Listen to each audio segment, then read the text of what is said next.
Okay.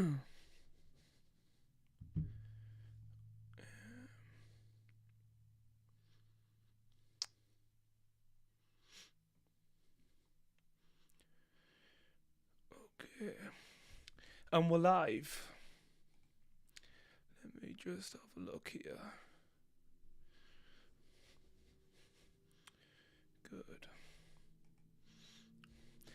Okay, so we're live for Ben Whittaker versus Liam Cameron. Arguably, probably one of the most highly anticipated rematches in boxing, in British boxing, in a fight that I can't wait for. Let me see.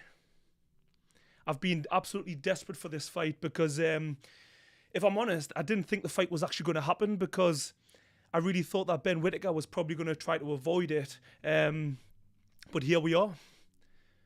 Let's see. I'm new to this live streaming, so I'm just trying to work it out. Make sure everything's connected properly. Let me just have a little look here.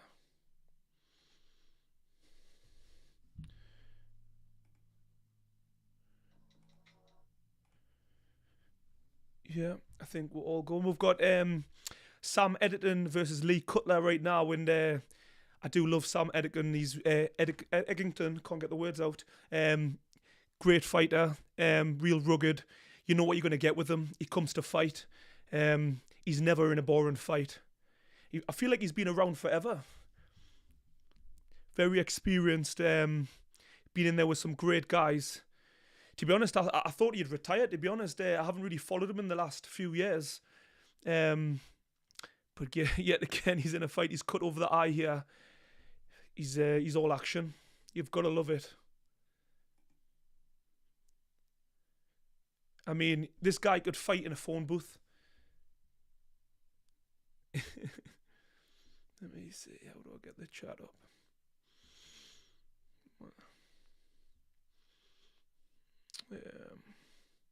I just had my guy on, Fraser Clark, before. Yeah, I had my guy Fraser Clark on, and I'm really happy for him because that last stoppage was a nasty one. And to be honest, I thought he'd come back a little bit too soon.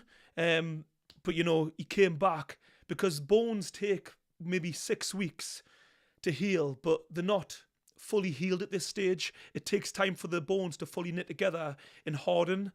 So I thought this fight was a little bit too early. But as I've seen, the fight didn't last too long, and he got the stoppage. So I was pleased for him, because the last thing he needed it could have been a banana skin, because we're seeing Dylan White in against Ateti. And don't get me wrong, Ateti's old. He's not the best, but he's tough. And he actually gave Dylan White some trouble. I don't know if that says more about Dylan White than it does about Ateti. But I am pleased for Fraser Clark because he needed that win. So I'm really pleased for him. If anyone in the comments can let me know how the audio sounds, everything sounds okay. Just looking at them. Let's have a look.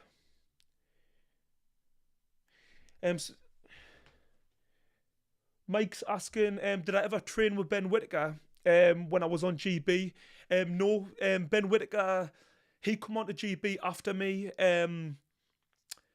We boxed for England together. Oh God, I mean, must have been about 10 years ago. He was very young at the time, and I captained that squad. And yeah, he's actually. I think people think that I don't like him because I've kind of done videos on him and criticised him. But I call things the way they are. Here on YouTube, all I want to do is give people the honest answer and kind of give my insight as a professional boxer and someone who had a good amateur career. So from what I've seen with Ben Whittaker, we all know he's extremely talented. And when I met him when we boxed for England, like I say, he was a lovely guy, and I could see he was very young at the time, but he was very talented. I knew that. And, you know, the proof's in the pudding. He's went on to be Olympic silver medalist. But yeah, so I've never actually trained with him. It was only that one time when I actually competed with him where they made me team captain because at the time I was the most experienced guy on that trip. But yeah, great guy, but we've never actually trained together because I think people think that we had some sort of rivalry or something, but that wasn't the case. Let me have a look.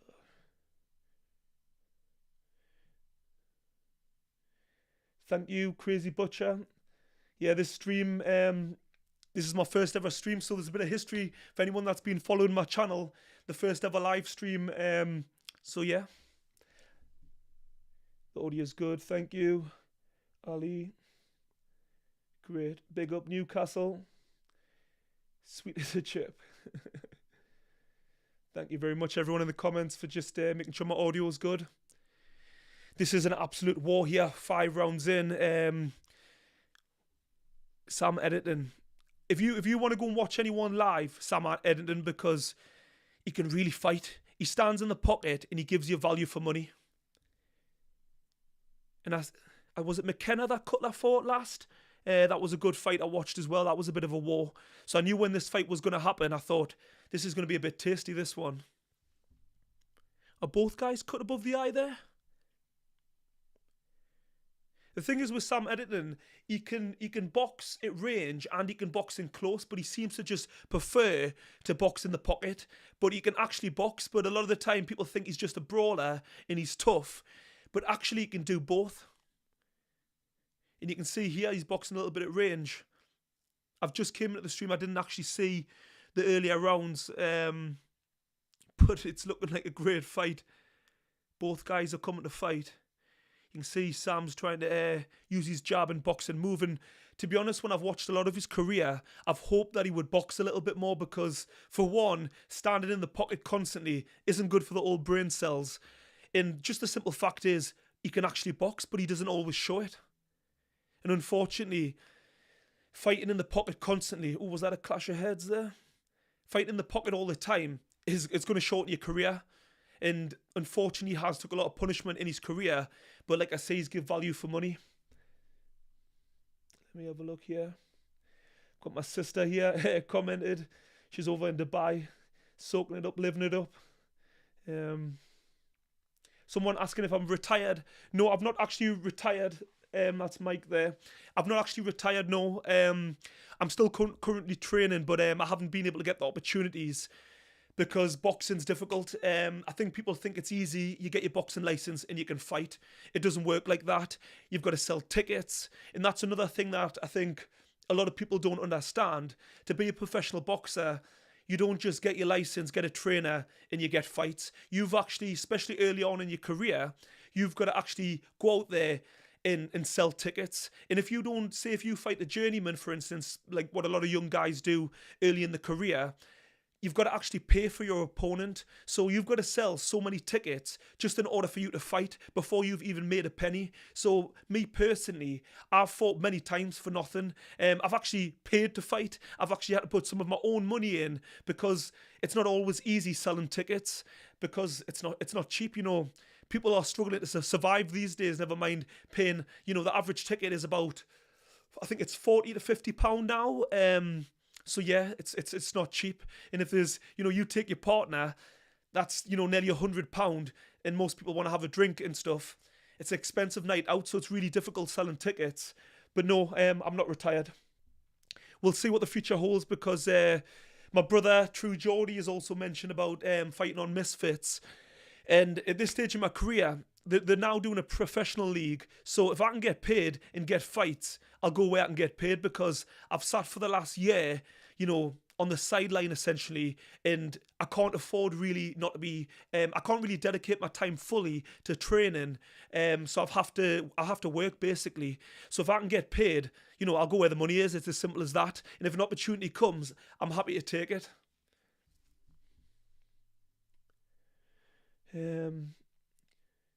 Max. Oh, Max. How we doing, Max? You okay? I've got Cameron to win in round 8. Well, I think if anyone's watched my previous videos, I am picking Liam Cameron because back in 2009, I think it was the first time I entered the ABAs, and he actually boxed in the 2009 ABAs, and he was one of the top guys, the standout names at the time.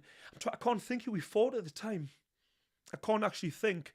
But I can't remember. You either won it in 2009, because I won the ABAs in 2010, and I can't remember if he won them in 2009 or if it was 2010. But like I say, he was a top amateur, one of the top guys, come around the same time of the likes of Anthony Fowler, Anthony Joshua, all the names that we're currently seeing. He was around, he was amongst all of them names. So he was a top kid. And I think, he's had a lot of troubles. He was massively overweight because he had drink and drug addiction. He lost a daughter. He's had a terrible time, and he's come back into boxing. And actually, I've heard people say that it was a good time to beat Ben Whittaker in that last fight because he probably underestimated Liam Cameron. But actually, I think exactly the same for Liam Cameron, because now he's had more time back in the boxing gym. He's potentially going to be better. And I've seen plenty of interviews, and he said, I built up Ben Whittaker as this monster. And you would do, Olympic silver medalist.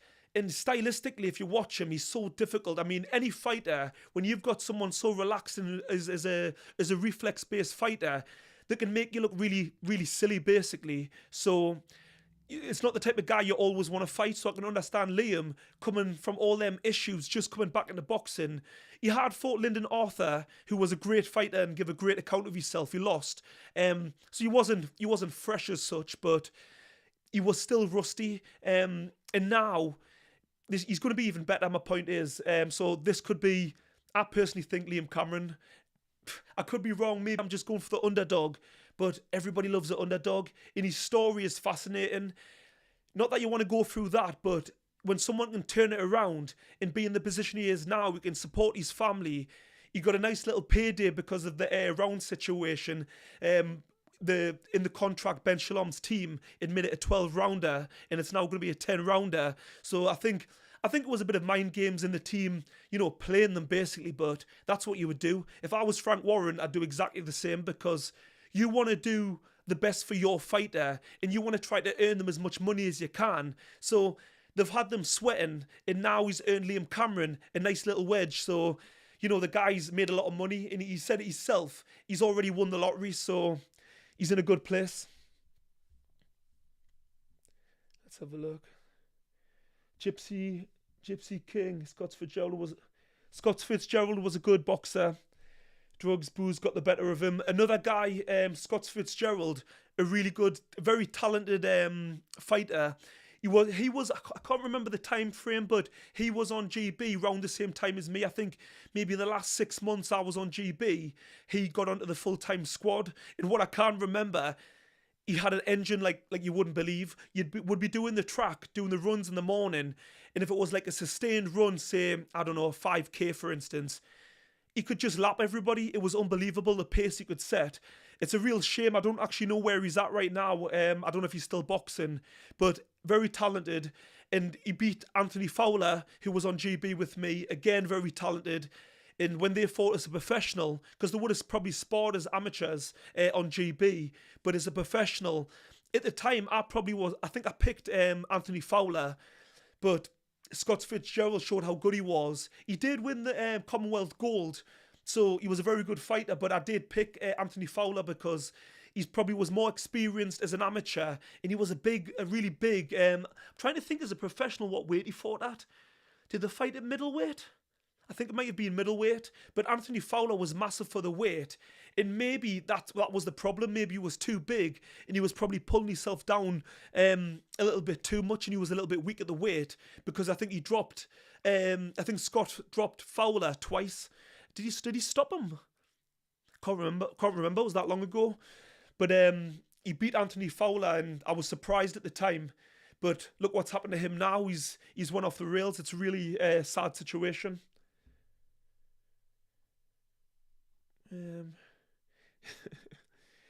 Danny, can you beat Jake Paul? No problem. Sign us up. I mean, you've got Jake Paul calling out the likes of Anthony Joshua. It's crazy, but he's a great businessman. He knows what he's doing, and he's a massive name. And whether people like it or not, he can draw the crowds because he's got a massive fan base. And all he's doing, it's a publicity stunt, and it's worked because people like myself and everybody else were talking about it. Will the fight ever happen? I don't think so. But yeah, it done the job. It got the desired result. Let me have a look.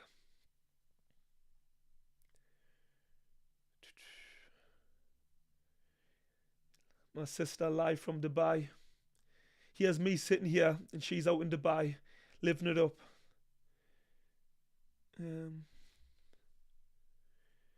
Sorry for Danny here. Sorry for the question, but what about your own boxing career? Have you drawn a line on it, and why? No, I was just saying I haven't drawn a line on it, but it's been difficult getting opportunities. So I'm kind of working at the moment. I'm a professional. Sorry, I'm a personal trainer, so I do that, and obviously I've got the YouTube channel. So I'm kind of training, but I'm not full-time training at the moment. But if the right opportunity comes, I'll make the time. But right now, I'm sitting on the sidelines, so let's see what happens. Dan Curry, what amateur gym did I box for? I boxed for a few different gyms. My last amateur was boxing for Great Britain, GB, so we're based in Sheffield, the Institute of Sport. I boxed on GB for 4 years. So that was my main gym as an amateur. Okay. Big up Lee Cameron from Scotty Skipping. Yeah, I think Ben Whittaker is a Marmite character. So the thing is, I personally love what he does in the boxing ring. You can love him or hate him, but he's entertaining, and there's a reason why everybody is tuned in. Because this fight, I don't think I've really seen any guys at this stage in the career where, you know, the whole boxing world's been talking about it, and then obviously we had the controversial ending in the last fight, and that's just actually made the situation even bigger. Maybe not in his case in a good way, and we now know tonight he's got his chance for redemption to put it all right, but, you know, he's entertaining. Yes, he was showboat against journeymen, which I do find disrespectful because these journeymen are here to make a living just like all boxers. So you can showboat, you can have a bit of fun, but for instance, in the press conference, William Cameron the first time round, he was a little bit too disrespectful for me. So there's a fine line of being arrogant and confident, and unfortunately he was on the wrong side of it. So it's kind of a funny one. I do love him, but there's times where I thought that was a little bit too far. But I can totally understand why more people are on Liam Cameron's side.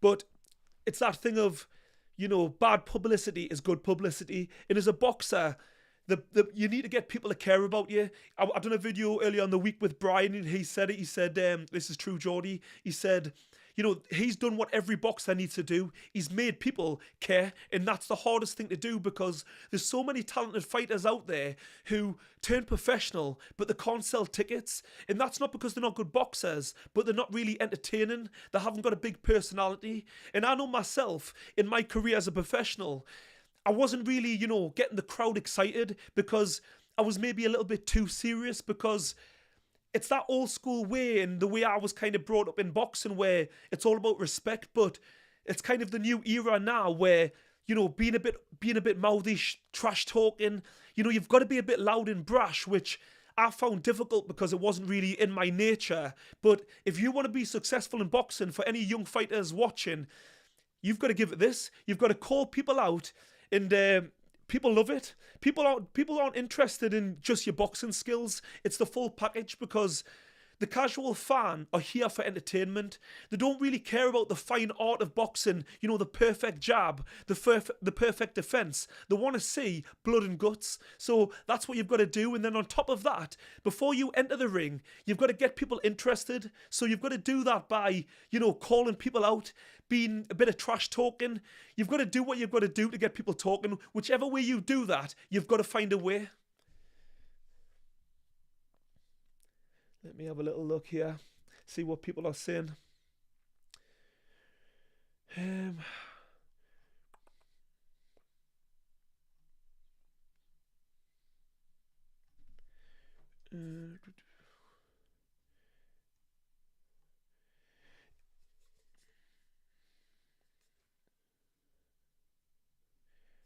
Adam Burton would give anything to see Ben get thrashed like Prona against Madonna.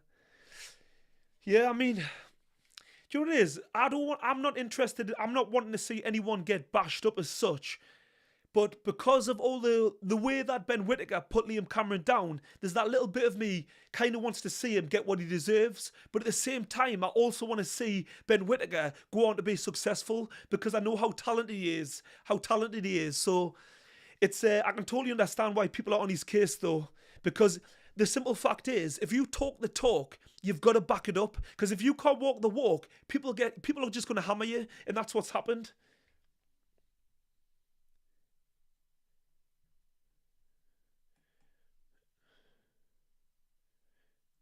But the Black Void, Better Behave doesn't trash talk. I guess it depends. Yeah. So okay. So with boxing, you've got to have two things, in my opinion. You've either got to be a puncher and give people knockouts, or you've got to. Oh, what's happened here? Is that it finished? I thought someone had been stopped there. So you've either got to be a puncher, or you've got to be entertaining. You've got to talk the talk. You've got to be showboating, or a bit like Tyson Fury early in his career. He would turn up to press conferences dressed up. That's what you've got to do, basically.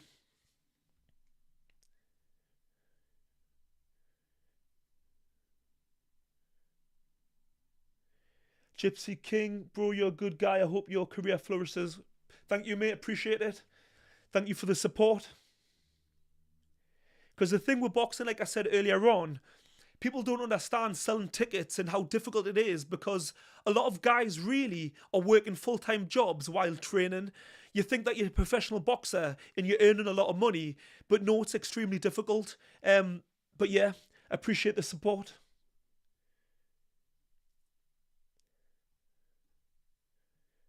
Who've we got? Let me just check. One thing I would say about Ben Whittaker, he did look great at the weigh-in. He looked in really, really good shape, and I noticed that Liam Cameron was, I think he come in at 12.6, a pound under the weight. And the thing is with Ben Whittaker, I think he's 6'3". He is so big at the weight, and I do wonder maybe people say he lacks a bit of power. I'm not too sure if that's definitely the case, but he definitely does lack a little bit of extra strength because Liam Cameron, like I say, was at a lighter weight, when he started his professional career. And also, like I say, he was light on the scales. But sometimes this goes really onto the Conor Ben and Eubank situation also, because sometimes being slightly under the weight is actually more beneficial because you're not dehydrated. You're not really having to during a training camp, you're not spending the whole camp trying to make weight. You can actually work on strength conditioning training and just focus on training, and you can eat what you want. You don't have to starve yourself. Like when you look at Ben Whittaker, you can see every vein. So I'm not too sure if maybe he's a little bit too big for the weight because you've got a massive jump from light heavyweight. It's 12 stone 7 up to 14 stone 4 is a cruiserweight. So that's it's a massive jump and it's ridiculous, really. I personally think there should be a weight in between because you get guys that are basically in between weights. And I think that's where Ben Whittaker might be. And, we're just mentioning Conor Ben versus Eubanks.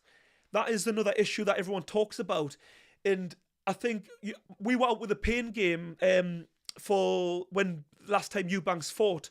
And he looked drained. He was walking around looking gaunt. And I seen pictures of him days before the fight, trying to sweat it out on I think he was on a bike with a sweatsuit on. And he looked drained. And even in that fight, he got clipped. And I thought, ooh, he was known for his great chin. And he got hit. And I thought, you were a little bit stunned there. So I am a little bit unsure going into this fight with Ben if maybe Ben has the advantage actually being a smaller man, being to build into the weight. And I've heard people talking about him, his sparring partners, and they said he's extremely explosive. I can't remember which interview I was listening to, but it was one of the guys that Ben had in his camp. And he said, I thought I would be too big for him. I think he was a super middleweight. And he said, actually, he more than held his own, and he was explosive. So maybe he might prove everyone wrong because his last fight also in Saudi that I was there for, was it? No, sorry. It was when he was in America. I wasn't there, sorry.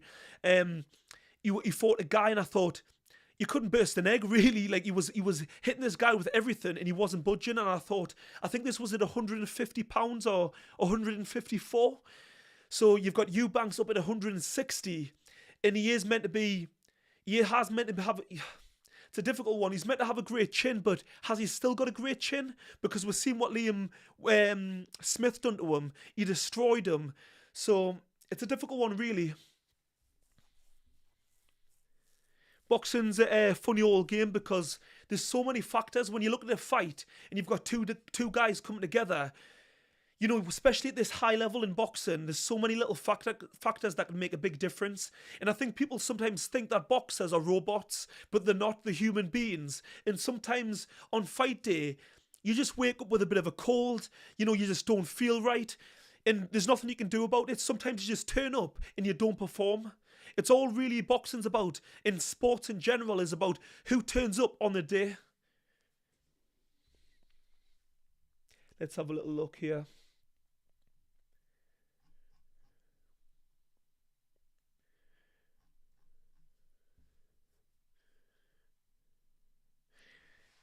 Yeah, Gypsy King's just saying for Conor Ben, it's a win-win situation and it's a payday. It is because he's the younger man, so he can come again. And the fact that he's coming up in weight, he's kind of got the disadvantage. But like I've just said, not necessarily because if Eubanks is drained at the weight, but I think just because he's the younger man, technically he can't come again. And you talk about paydays. I mean, these guys are getting very well paid. I don't know the exact money, but they're getting these opportunities because of the parents. But you know, that's what parents do. You want to, whatever you do in life, it's for your children. So I don't I'm not against that. And I think a lot of people get a little bit jealous maybe and think they don't deserve the opportunity. But their parents were some of the best in Britain. Probably arguably, well, they're definitely the best rivalry British boxing's ever had. So I think the children getting the opportunities, and Eubanks has had a good career. So Ben is exciting, and I do think he's got good potential, but we had the drugs ban, so I think a lot of people just instantly go against him. And I'm kind of a little bit on the fence because I'm totally against drug cheats, but there's part of me that thinks it was a mistake. But at the same time, what you've got to remember is the average person can't afford to have the best team to make sure these mistakes don't happen. But for Conor, he's got all the money, all the resources to make sure that this situation, you know, any situation, there's no area within his training camp in his whole boxing career that he shouldn't have the best situation for. So really, you could argue that realistically, that mistake should never have happened. So I can totally understand why people get on his case, but mistakes do happen regardless. So I'm totally on the fence. You could ask us tomorrow and I might say something completely different. It's one of those. I think because I love the rivalry between the two, I'm excited for the fight. So part of us, I'm kind of ignoring it a little bit. But if you've been on the other side of it, it's a different story.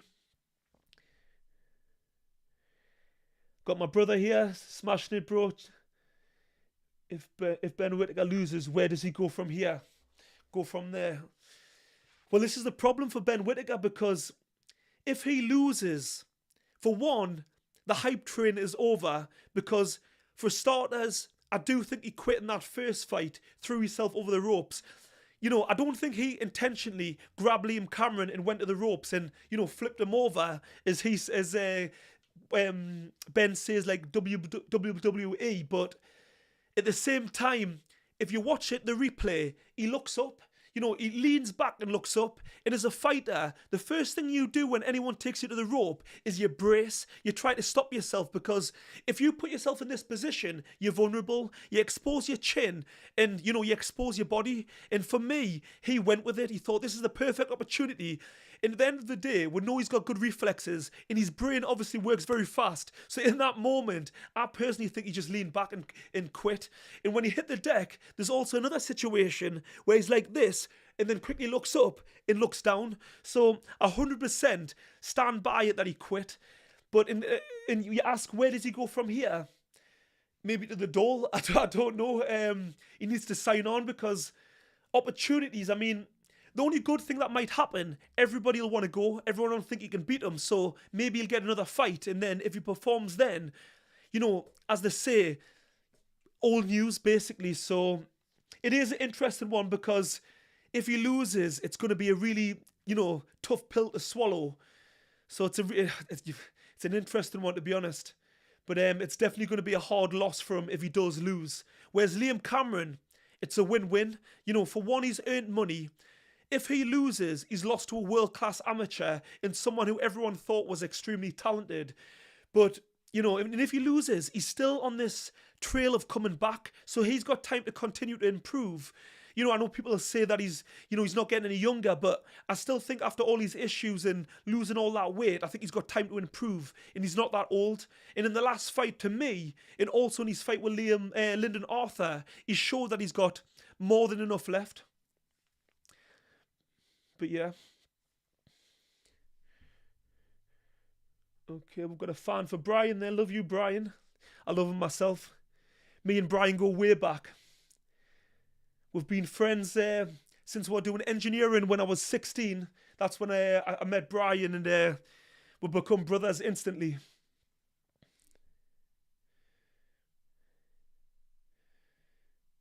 Yeah, he's helped me out a lot, Brian, with this YouTube business. And it was Brian who told me to start a YouTube channel, so shout out to the true Geordie.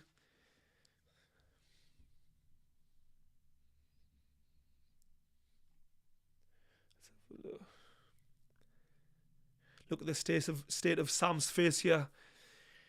He's sometimes just he's happy to take a shot, to give a shot, and that's kind of why people love to watch him. But it's not good for the old brain. When I watch guys who fight like that, maybe I'm just not a tough guy, because there's no way I would be willing to fight like that.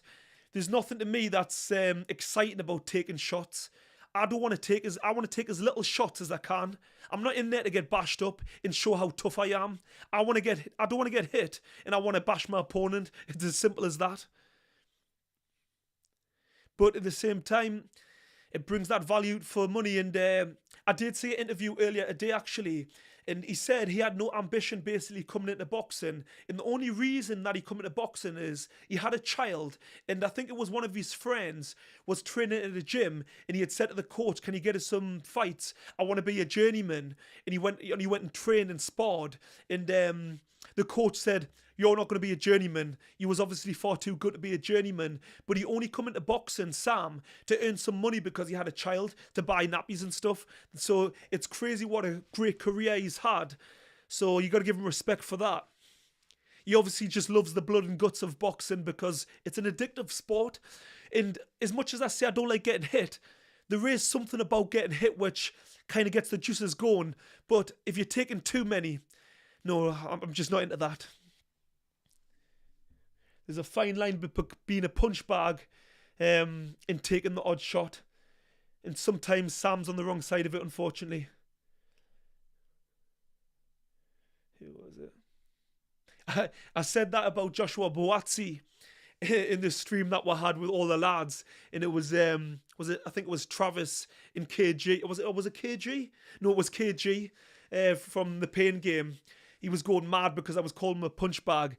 But the thing was, Joshua Boatsi is really tough. He can really take a shot.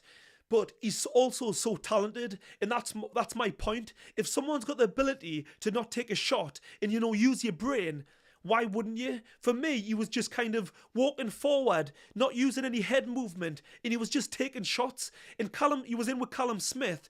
And I was on GB around the same time as Callum Smith. I think he was kind of leaving the squad, turning professional when I was just getting onto GB. I did spar with Callum Smith, and I remember thinking, I think he was boxing at 69 kilos, and I was boxing at 81 kilos. And I thought to myself, I'll just walk him down, I'll be too strong. But God, I got a shock because he was 6'4", and at the time he was like a beanpole, and basically was an excellent inside fighter, and he really surprised me. And fast forward the clock, in his career as a professional, 6'4" years, but he still loves to fight in the pocket. But unlike Joshua Boatsi, he doesn't just take shots. He's got great defense, great movement. He can slip and slide, and then he comes back with his counters. Whereas Joshua Boatsi, he kind of just, all his skills, he gets hit and just sees red. All his skills go out the window and he just fights. And that's unfortunately why he lost. He basically probably used 50% of his skills, which is ridiculous. So, yeah, it's an interesting one. I don't get people's train of thought when they fight like this. I just don't get it. There's my other brother, Cam Kirkham. He's helped me out there with this live stream, helped me get this set up. Shout out to Cam Kirkham, absolute legend.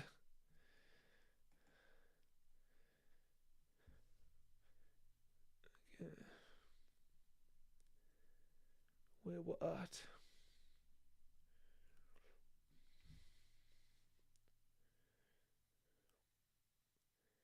Predictions, anyone? Come on, I want to see everybody's predictions. We're getting close.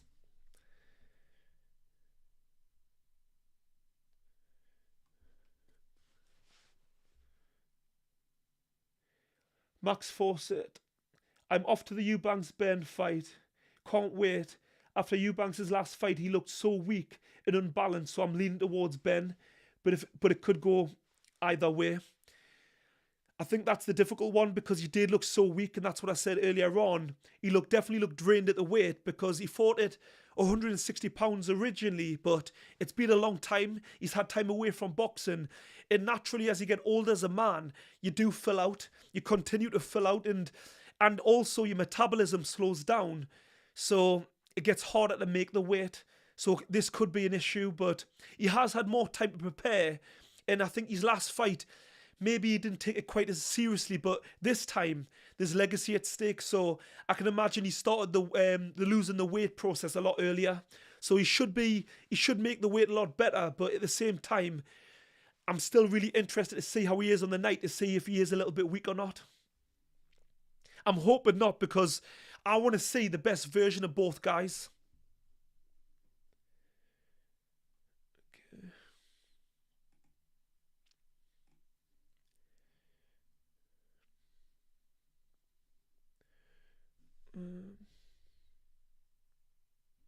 What have I done there? Done something.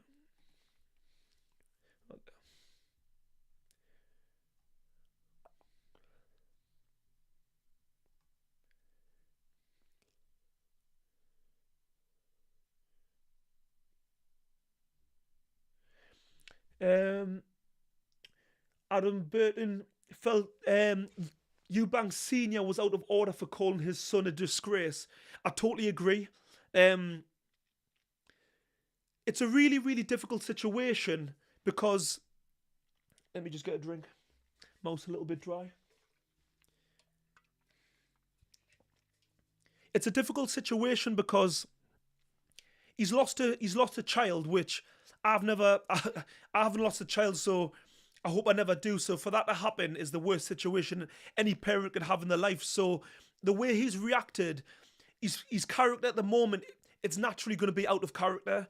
His relationship with his son is like Chris Jr. You would think that this happening would bring them closer together. So I do find it very strange that it's actually pushed him further away. And calling his son a disgrace, like, in no situation is that okay. But I can't understand that his mind clearly isn't in the right place. But it's one of those where I can't really decide, because part of me says what he mentally must be going through, his mental health is clearly not right. But at the same time, calling your son a disgrace publicly, I mean, behind closed doors, you have those arguments within the family, but to do it publicly, and bearing in mind that he's having the biggest fight in his career, and he needs every support, he can get, and especially from his father. And I seen, I'm going to shout out True Geordie again, because he made a great comment in the fact of his career probably started because his dad was a boxer. So he wanted to be like him. So he's essentially started this journey to be like his own dad. So to have him be his biggest critic, that must be heartbreaking. I mean, personally, I've got a very close-knit family, so I couldn't imagine my own parent saying that. So it's a real difficult situation. And especially, I watched the Piers Morgan interview, and it really pissed us off, basically. Piers Morgan was just on his case and asking really personal questions. And fair play to Chris Jr., because he really answered the questions with great dignity, and he showed real class. So, he's obviously a very strong character because he's going through a hard time, and he's also in the biggest fight of his life. So yeah, didn't like his dad calling him a disgrace. I found that really, really bad. Um,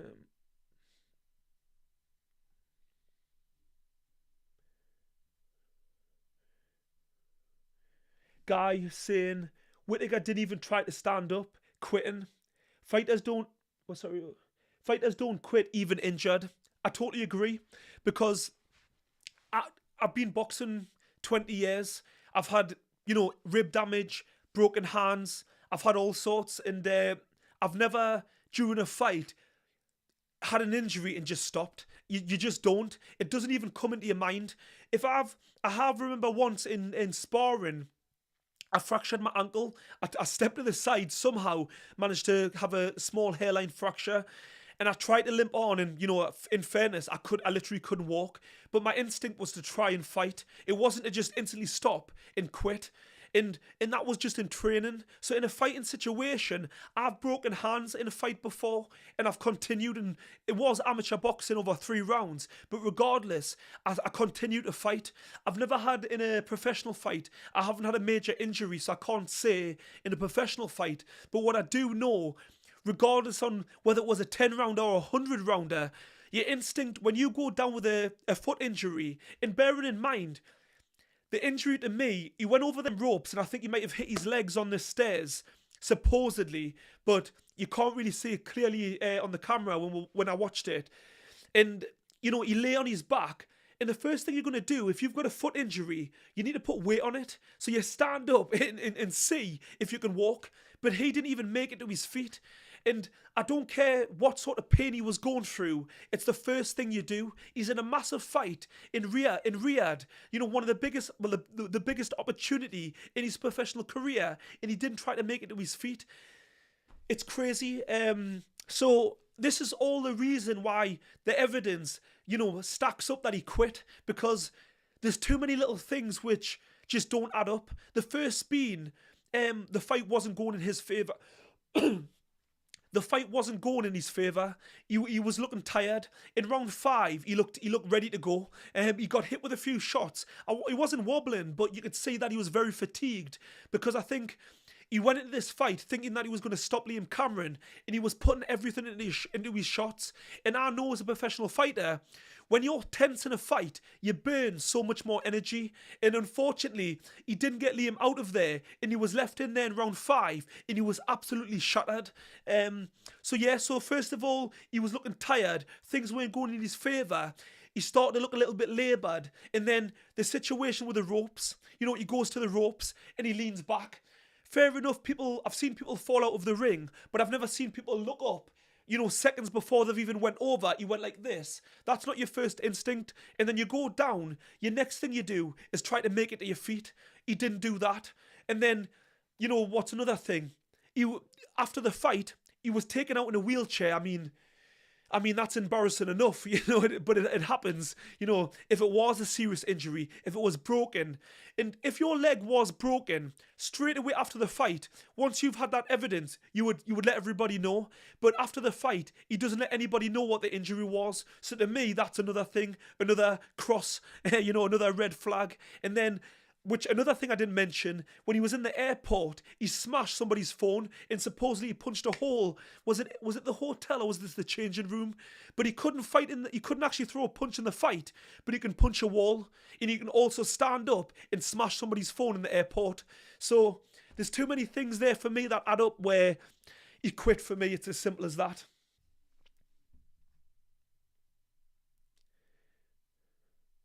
Oh, shout out there to Uncle sending some money over.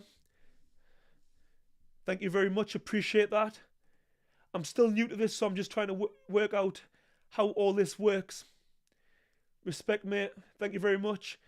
It really helps because, this keeps me doing this on YouTube because it takes a lot of time, YouTube. I don't think people realise how difficult it is because I'm a one-man band. I do all my own editing, thumbnails, the lot. So this really helps. I really appreciate it. And he's also asking, who have I got for Wardley versus Miller and Allen versus Fisher? Great question because Wardley versus Miller, it's a great fight, but a very difficult one for Wardley for 2 reasons. He's not that experienced yet as a professional. And when I say that, domestically he is, but not on the world level. But then you could also say that Miller isn't the most experienced either. Who's he really fought in terms of who's he fought and actually beat? Nobody really. Every time he's stepped up, he's lost. So he fought Daniel Dubois, he got stopped. He was meant to fight AJ, got a drugs ban, so there you go. And then also, who else did he fight? Andy Ruiz he fought. And actually, I don't want to give him credit because he was a drug cheat. I'm not a massive fan because he's a bit of a bullshitter, but I mean, he does bring his value. But yeah, I thought that fight, he could have possibly won. Did they make it a draw? It was a draw. But my point is, every time he stepped up, he hasn't won. But he's hard as nails. He's not going to be just knocked over physically. I don't even know what he weighs. I'm sure he weighs like 21 or 22 stone. He's absolutely colossal, which he's actually got quite a good engine for such a big guy. He shouldn't really be able to perform at that level really in a 12-round fight, but he does somehow. So it's a really difficult one. There's part of me that would love to see Wardley beat him. And Wardley can really punch. We've seen what he done to Fraser Clark. He absolutely caved his face in, which I don't think I've actually seen that happen before in a fight. I was there live in Riyadh, and in Fraser Clark, for anyone who doesn't know, Fraser Clark was my roommate when I was on GB, when I first got into GB for like the first 2 years. And he was one of my best friends on GB, so it really killed me to see that happen to him in the fight. And he is a great fighter, but unfortunately he made a massive schoolboy error. He turned, I think his arm either went over the ropes, and he kind of turned, and he looked at the referee to kind of intervene. But boxing, the first rule is protect yourself at all times. So you made a massive schoolboy error, and Wardley done exactly what you meant to do in that situation. If the referee doesn't intervene, you throw a punch and you try to get him out of there. And, a couple of shots and bang, he was on the deck. Fraser Clark with his face absolutely caved in. I mean, I'm laughing there. I'm not actually laughing, but it was horrible to watch. But yeah, for Wardley, I think it's a really tough fight. I'm not too sure. You've put us on the spot, and I'm thinking, I can't decide if him. You know what it is? I'm going to go for Wardley. I'm going to back the British guy, but it's a very difficult fight. It's a fight that he's definitely capable of winning, in sense of he's the better mover. If you can box and move, use his feet, don't get involved, you can beat him on points, because Miller's got slow feet. You need to be there to be hit. So if you stand in the pocket, he's going to be a hard night's work. But if you box and move, and on top of that, like I say, that Wardley, he can really punch. So if he lands, you never know. And with Fisher, Johnny Fisher versus Dave Allen, another guy Dave Allen used to come for sparring when I was on GB with the likes of Joe Joyce and Anthony Joshua, and also Fraser Clark. Hard as nails, but at the time, Dave Allen wasn't really training. I think I've told the story a few times. There was one time he come to the training half eating a sandwich while, getting his wraps on, getting ready to spar. Bear in mind, he's sparring some of the best in the country. Anthony Joshua, Joe Joyce and Fraser Clark. And he's eating sandwiches seconds before he's going to be getting minutes before he's meant to be getting into the ring. Pretty much puts his protector on, puts his gum shield on. No warm-up, just gets in the ring and fights. He's hard as nails. He's very slippery, I think. For what he lacks in fitness, he's got all the old school tricks. He knows how to slip and slide. He's a real hard night's work for anybody. And in this fight, he's now training with Jamie Moore, and he's in the shape of his life. He's a lot fitter. So I did pick him to win in the first fight. And actually, in that first fight, I thought it was a robbery, to be honest. I did watch it back and think it was a lot closer than what it was when I watched it live. But I just think the damage that Dave Allen done on Fisher, the way he had Fisher really hurt, he dropped him. I just felt that the more damaging shots were coming from Dave Allen. So in the rematch, it's hard not for me personally to pick Dave Allen again, because Dave Allen again, he's going to be even in better shape, because he says it himself. At times he's not really been in shape. He's not really put in the work, and now he is. And Fisher's going to have this thing on his mind where, You know, he got dropped a few times. Is that going to happen again? He's going to have to overcome some demons. So it's a real difficult one. We've got Ben Whittaker now entering the ring. I've been so excited for this fight. 6 months in the making. And like I say, I didn't think the fight was actually going to happen. And now we're here. And I've done a few videos on him, criticising him, but in a good way, positive, constructive criticism. That's what I was meant to be doing. You know, saying things the way it was. But there's no doubt about it, Ben Whittaker is a great fighter. No doubt about it. But Liam Cameron, like I've said earlier in the stream, very talented fighter, very durable, very good amateur as well. Andy's more experienced as a professional. I think he's done 4 or 5 10-rounders. So you can understand why Ben's team didn't want it to be a 12-rounder because, you know, Liam's got the experience in the longer rounds. Let me just have a look at the comments.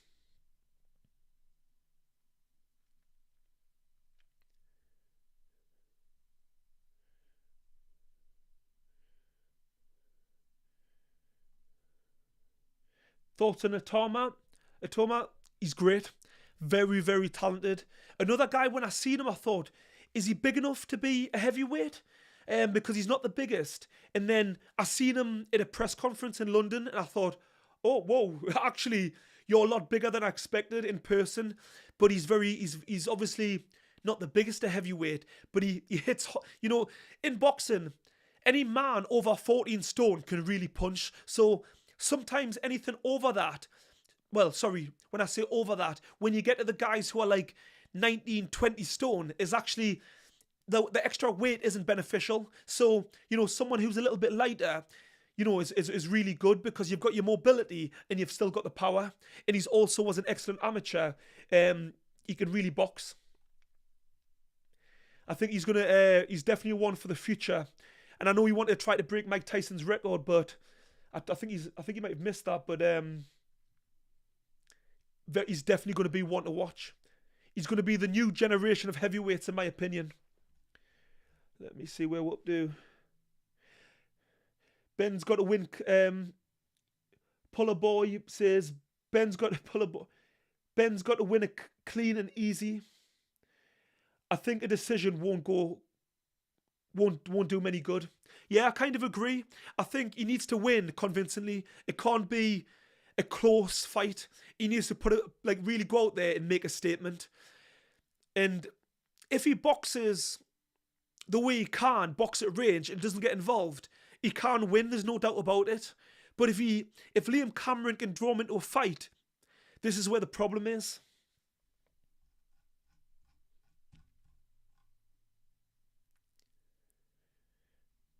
Expulse. There's no doubt Moses has talent, but all...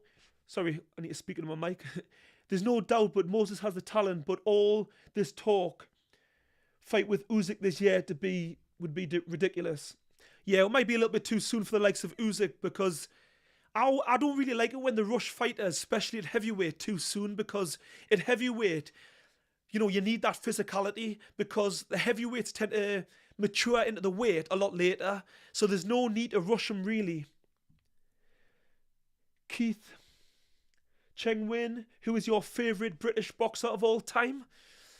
Ooh, that is a real difficult question. I've got so many. Even the likes of Chris Eubanks and Nigel Benn, you've got to pick the likes of them. And then you've got someone who when I was on GB, also trained there, is Carl Froch. Great fighter. He's definitely not spoken about in high enough regards, in my opinion, because he was a great fighter. He fought the best in his era, hard as nails, and I sparred him.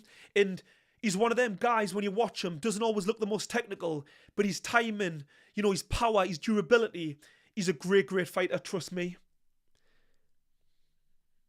And also, I was a massive David Haye fan. Someone who I met in Saudi, was really happy to meet. Yeah, got to put David Haye up there. And then we've also got, well, I was nearly going to say Lennox Lewis there, but is he Canadian? Is he British? Yeah, but I would have said Lennox Lewis otherwise.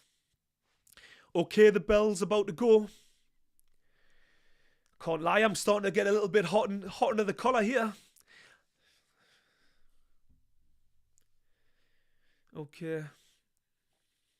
I can feel the nerves. And we're off. Ben started on the jab. This is what he needs to be doing. Box at range, use his jab, and use his feet.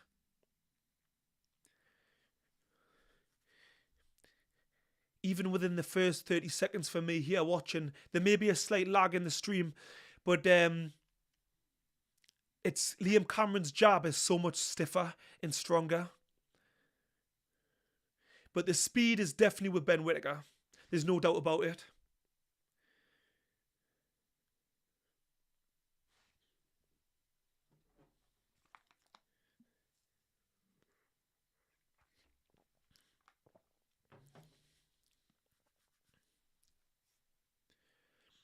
Tell you what it is. I don't know why I'm so nervous. I'm not even in the ring. But that anticipation. And you can see that Liam isn't really starting too fast. I thought he would start a little bit faster, but I think he'll wait a couple of rounds because Ben Whittaker is going to be at his sharpest early. So realistically, let Ben Whittaker throw a few shots. You know, let the tank drain a little bit. That when that speed slows down a little bit, then he needs to go to work. But Ben's doing the right thing. He's keeping it long because in the first fight, he came out guns blazing, throwing too many punches. And that's the inexperience because you've got to pace yourself because there's no guarantee in boxing that you're going to get someone out of there. And if you don't, then it's game over because you've drained your battery and you've got another 10 rounds to go. So you've got to get that fine line of picking the points up, you know, applying the pressure. You need to win the rounds. You also want to be doing damage on your opponent, but you don't want to be doing so much where that you're draining the tank, and if it gets to the 10th round, you haven't got the energy.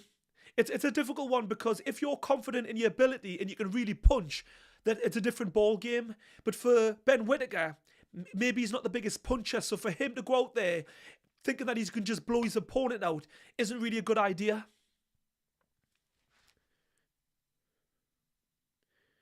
But fair play to Ben Whittaker, he looks a lot more relaxed and smoother. And this is exactly what I wanted to see from him. And he still does this thing that the amateurs do. Every time you land a shot, you lift your hand up. And that's an amateur thing to do to kind of let the judges know a punch landed. Because in the amateur days, it's kind of a little bit point scoring style. So that's what you do. But in the professional game, nobody cares. You know what I mean? Unless that punch does serious damage, people don't really care. But that's kind of a habit that he's naturally in from the amateurs.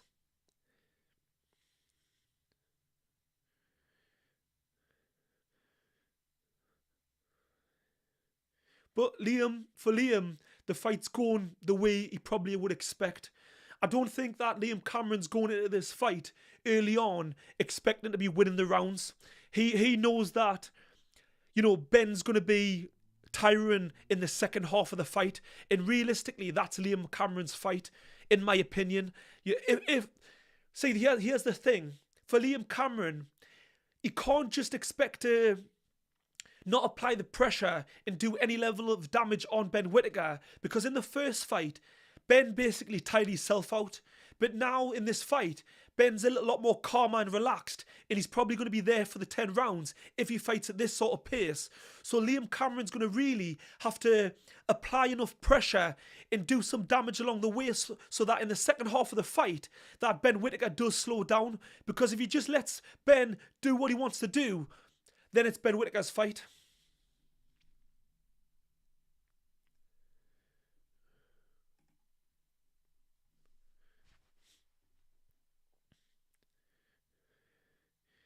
Yeah, this. If I was Ben Whittaker's coach, I would have been saying everything behind the jab. Single jab, double jab, jab to the body, jab to the head, jab anywhere, just land, touch the target, because that sets up your punches. It keeps your opponent off balance, keeps them thinking, and a jab through the guard, especially the way Liam kind of holds his hands like this.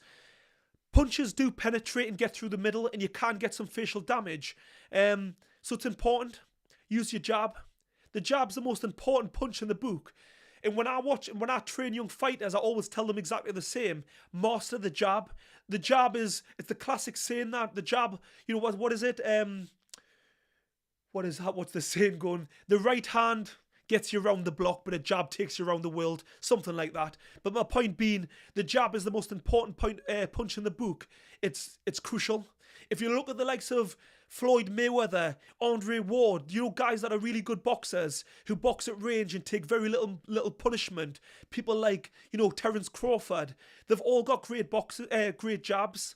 If you look at people like, in fact, I would argue if you look at the cream of the crop in boxing, they've all got good jabs. You'll not find a world-class operator that hasn't got a great jab.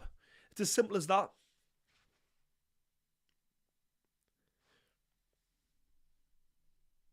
Oh! Ben Whittaker's just wobbled Liam Cameron? Shit. I did not... They've stopped it! Fucking hell. Redemption. Well, wow. I did not see that coming. Wow. Listen, I take my hat off. I said to everybody, if Ben Whittaker puts on a performance, makes a statement, I'll give him all the credit. And that's exactly what he's done. He needed to perform and get that type of win. Wow.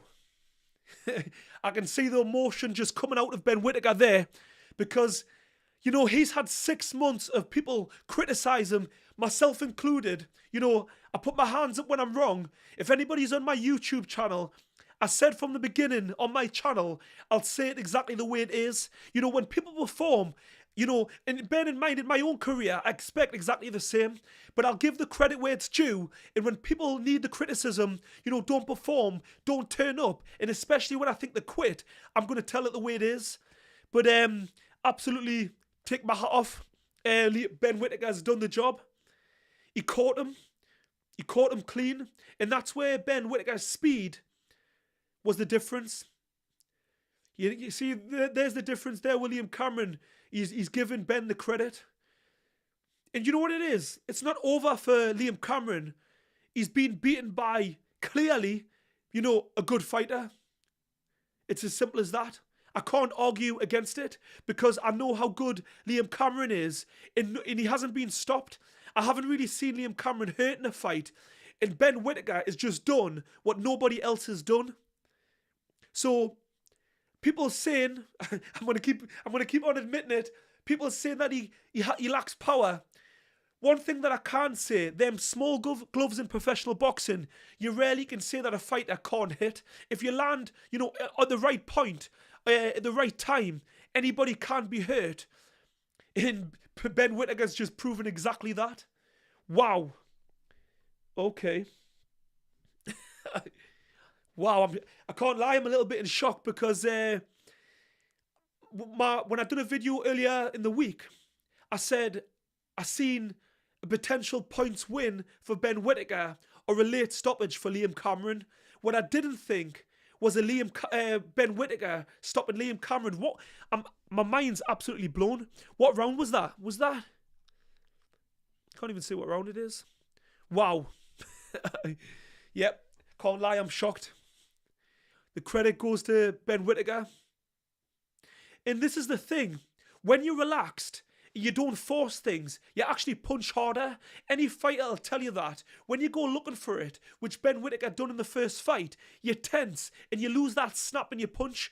Whereas in this fight, he was more relaxed and the power clearly was there. Okay. Shit. I was chatting with all the Pain Game lads earlier and I think it was only me and Joey that said Liam Cameron. The rest of the lads went with Ben Whittaker. Well, Ben Whittaker is clearly a talented fighter. I don't think that was ever really, I know there's always going to be the critics because of the way the last fight ended. We're going to say he was overrated. And there was part of me thinking, he's a great amateur, but has does it translate in the professional ranks? Because he was doing all the showboating against the lower level opponents, and I wasn't sure if he was capable of doing it with the big boys, you know, the guys at the higher level. But he's just shown me there the way he's just beaten Liam Cameron. And let's just remember that Liam Cameron went the distance with Lyndon Arthur, a former world champion. Oh, there was the shot there. He threw the right hand over Liam Cameron's jab. And I think it caught Liam Cameron kind of at the back of the jaw. And I just don't think he's seen the punch coming. Wow. Yeah, that was a good shot. That was a good shot. Yeah, so I wasn't sure if the punching power, you know, from the amateurs. Oh, I seen that shot. That was a beautiful shot, you know. I'm just watching it on the replay. And it's like it's kind of a textbook shot. And when you've got good reflexes, which Ben Whittaker has, he timed it where Liam Cameron threw, like, it was a bit of a lazy jab, and he leant back, like basically like a Floyd Mayweather thing. He would pull, and he threw his own right hand, and it landed perfectly. He basically beat Liam Cameron's hand back, and he come over the top of his jab, and then he followed up, and Liam Cameron just couldn't recover. I'm watching it again. Yeah, that was bang on the button. That was bang on the jaw there. And sometimes, unfortunately, you just don't recover. No matter how good your chin is, unfortunately, you just don't recover. It's one of them things I often describe a chin as a bit like a window. You know, you throw a stone at a window, you can throw it and throw it, the window doesn't crack. Then all of a sudden, you hit a certain point in the window and it just shatters. Yeah, that done exactly that. He just shattered Liam Cameron's jaw, basically speaking. What's the comment section saying here?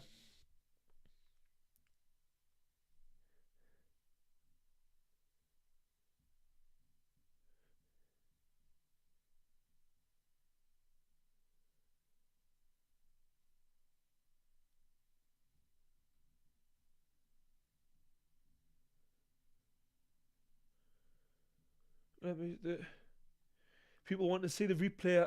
He landed clean, I think. I didn't see what he... Did someone saying...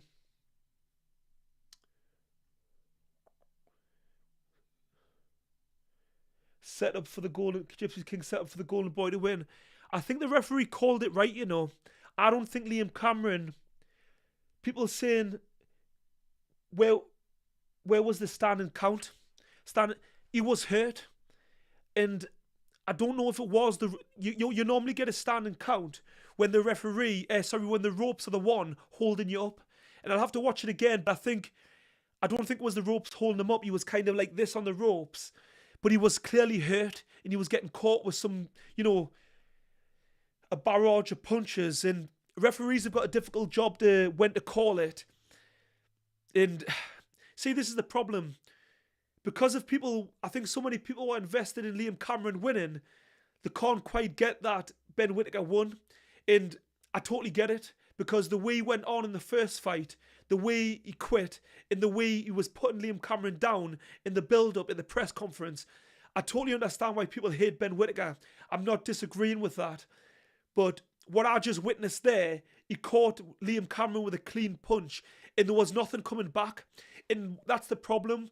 If you're like this and there's no punches coming back, the referee is he's got no other option but to call it off, because he's there to protect both fighters. If he had just threw one or two shots back, it might have continued, but there was nothing coming back. So the referee had no choice. He wasn't even hurt. I've never ever seen Liam Cameron hurt like this. He was definitely hurt. He was shook to his boots, but he was almost froze. This is the thing. You don't want to see a fighter get seriously hurt. I understand from the spectator's point of view, you want to see the fight go on longer. You want to see if a guy could potentially recover. But at the same time, you don't want to see anybody with lasting damage. So it's a really difficult one. Howard Foster again.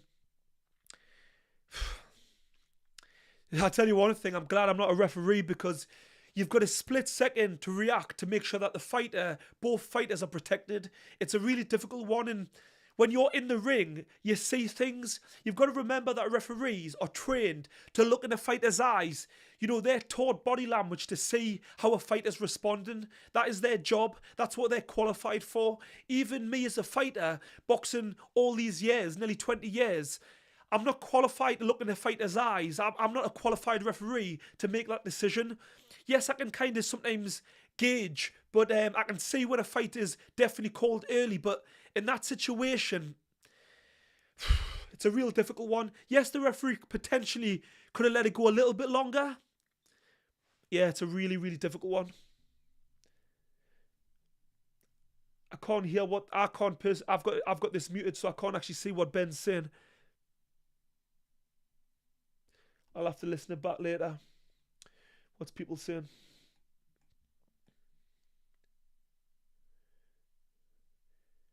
Max Fawcett saying that the celebration is screaming. Where have I just lost it? Where was that?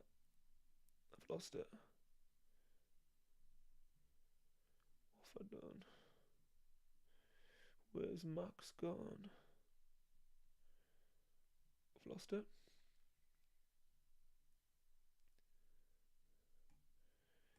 I think Max had said something of him screaming in the trainer's face. I missed that. But what you've got to remember is there's so much emotion because Ben Whittaker's had months and months, 6 months of people, you know, on his case. And he acts like it doesn't bother him. But come on, he's human. It would have bothered him. He's a fighter. Nobody wants to be called a quitter. And maybe, you know, I can sit here and say now, maybe there was a genuine reason. But at the same time, I still think he quit. For whatever reason, he got it all wrong tactically in the first fight. But, you know, it's all news now. He's came in and done the job. I can't really argue. You can't keep looking back at how the first fight went. He's done what the critics wanted. He's came back and he's destroyed Liam Cameron because a points win, you know, an edge in a points win for me, and I think a lot of people wouldn't have been good enough. This is the hard thing in boxing because everyone wants to see a clear win. Had that referee just let it go a little bit longer, we wouldn't be sitting here worried, going, debating. So it is a difficult one. My internet froze there. Oh.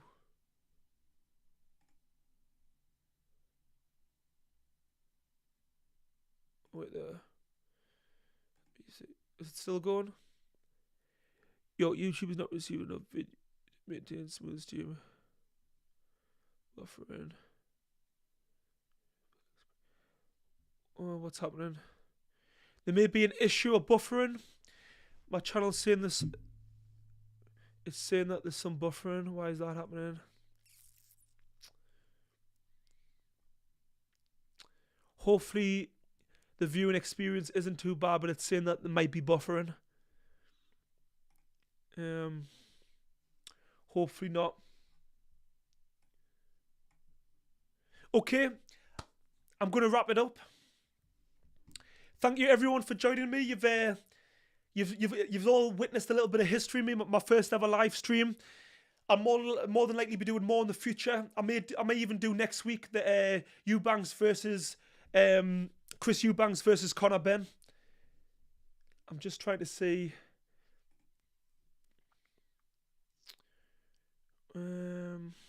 Issue. Just trying to. Yeah. Okay, I'll wrap it up there. Thank you everybody for joining me and getting involved. I hope you enjoyed it, but I will be definitely doing them in the future, so stay tuned.